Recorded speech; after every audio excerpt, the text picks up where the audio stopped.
Pressure ڈالا جا رہا ہے. جو بھی گلگت بلتستان کے اندر جو ڈرامہ کیا گیا ہے, آپ یہ سوچیں کہ جو ممبرز کے اوپر انہوں نے پریشر ڈالا, ہمارے پاس تو نمبر پورے تھے, پہلے پارلیمنٹ کے اندر گھسنے نہیں دیا, اب اس کے بعد ایک ایک ممبر کے اوپر پریشر ڈالا ہے, وہی کرنے جا رہے ہیں جو کہ انہوں نے آزاد کشمیر میں کیا تھا.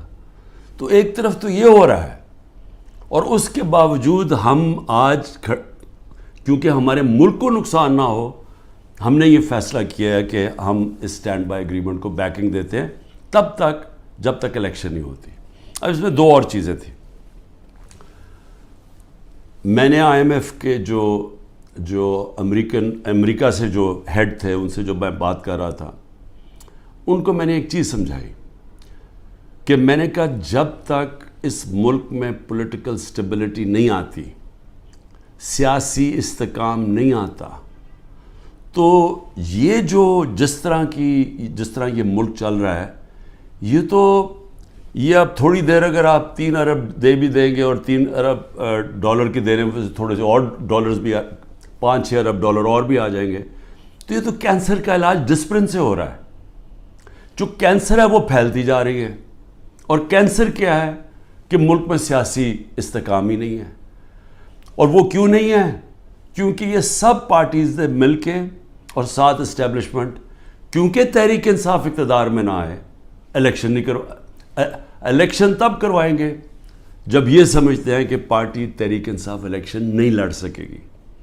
جب ان کو اوپر اتنا دباؤ ڈالیں گے, اس کو اس طرح کرش کریں گے کہ جب وہ بالکل الیکشن نہیں لڑ سکے گی تب الیکشن کروائیں گے.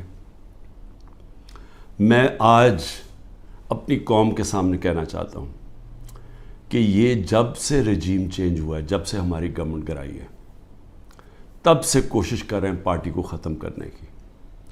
اور کوئی ان کو جو سب اوپر پاور میں بیٹھ کے تحریک انصاف کو ختم کرنے کی کوشش کر رہے ہیں, ان کو کوئی ملک کی فکر نہیں ہے. انہوں نے جو پاکستان کی معیشت سے کیا, میں آپ کو پھر کہتا ہوں دشمن بھی نہ کریں. میڈیا کنٹرول کر لیا ہے, ایک کنٹرول میڈیا ایک بات کرتا جا رہا ہے کہ جو ہو یہ تو پیچھے سے یہ تحریک انصاف کی وجہ سے ساری مشکلات آئی ہیں. پھر سے میں کہتا ہوں کہ ہر سال شائع ہوتا ہے اکنامک سروے آف پاکستان. ذرا اکنامک سروے آف پاکستان میں دیکھ تو لیں کہ بینکرپٹ گورنمنٹ 2018 میں ملی, اور کرونا کے باوجود کیسے اس 6% پاکستان کی معیشت آگے بڑھ رہی تھی, گروتھ ریٹ تھی. 2 آخری سالوں میں جو ایوریج تھی وہ 6% تھی. تو کتنی دفعہ پاکستان کی معیشت اتنی تیزی سے اوپر گئی ہے.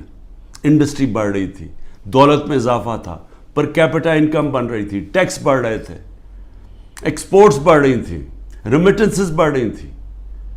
تو جب ایک ملک ترقی کر رہا تھا, اس گورنمنٹ کو گرا کے جس کو لے کے آئے ہیں, انہوں نے کیا ہے؟ انہوں نے ان کی جو پالیسیز تھیں, اور یہ ہمیشہ ہی ملک بینکرپٹ چھوڑ کے گئے ہیں. 99 میں بھی جب یہ نون لیگ گئی ملک بینکرپٹ تھا, 2018 میں بھی بینکرپٹ کر کے گئے, اور پھر آتے ساتھ ہی ایک اکانومی جو چل رہی تھی اس کو بینکرپٹ کر دیا. انہوں نے کیا؟ انہوں نے پہلے بھی جب ایکسچینج ریٹ کو زبردستی روک دیا جب 2018 میں, تو ایکسپورٹس گر گئیں. انہوں نے روپے کو جب اوپر رکھا جو اس کی مارکیٹ ویلیو نہیں تھی, تو اسے ہوا کیا؟ امپورٹ سستی ہو گئی, ایکسپورٹس مہنگی ہو گئی, ایکسپورٹس گر گئی.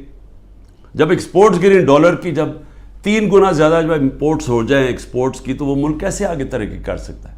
تو تب بھی انہوں نے یہی کیا. اس بار آتے ساتھ ہی انہوں نے یہ نون لیگ نے پھر وہ کیا, روک دیا اس کو روپے کو گرنے سے. لیکن مصنوعی طور پہ جب آپ روکتے ہیں, اس کا کیا ہوا کہ ریمیٹنسز گرنی شروع ہو گئی, ایکسپورٹس گرنی شروع ہو گئی. پھر را مٹیریلز جو امپورٹ کرتے ہیں ہم انڈسٹری کے لیے, اس کو بند کر دیا. انڈسٹری نیچے جانی شروع ہو گئی, ٹیکس کلیکشن نیچے جانی شروع ہو گئی. 3 ارب ڈالر کا ہمیں مل رہا ہے اس وقت آئی ایم ایف سے اسٹینڈ بائی ایگریمنٹ پہ جو پیسہ آئے گا. 7 ارب ڈالر صرف 1 سال میں پاکستان کو نقصان ہوا ہے ایکسپورٹس کی کمی میں اور ریمیٹنسز کی کمی میں. ریمیٹنسز کی کمی میں کیوں ہوا؟ کیونکہ اتنا فرق پڑ گیا مارکیٹ میں، روپیہ کی قدر کدھر چلی گئی اور آفیشیل کدھر تھی کہ لوگوں نے بینکوں کے تھرو پیسہ نہیں بھیجا، دوسری طرف پیسہ بھیجنا شروع کیا، ہمارا ریمیٹنسز کم ہو گئی اور ایکسپورٹس کم ہونی تھی. جب انڈسٹری کے اوپر انہوں نے را مٹیریل بند کر دیا، ایکسپورٹس کم ہو گئی. تو $7 ارب کا ایک سال میں کمی آئی ان کے دور میں، جبکہ $3 ارب کا ہم اب قرضہ لے رہے ہیں.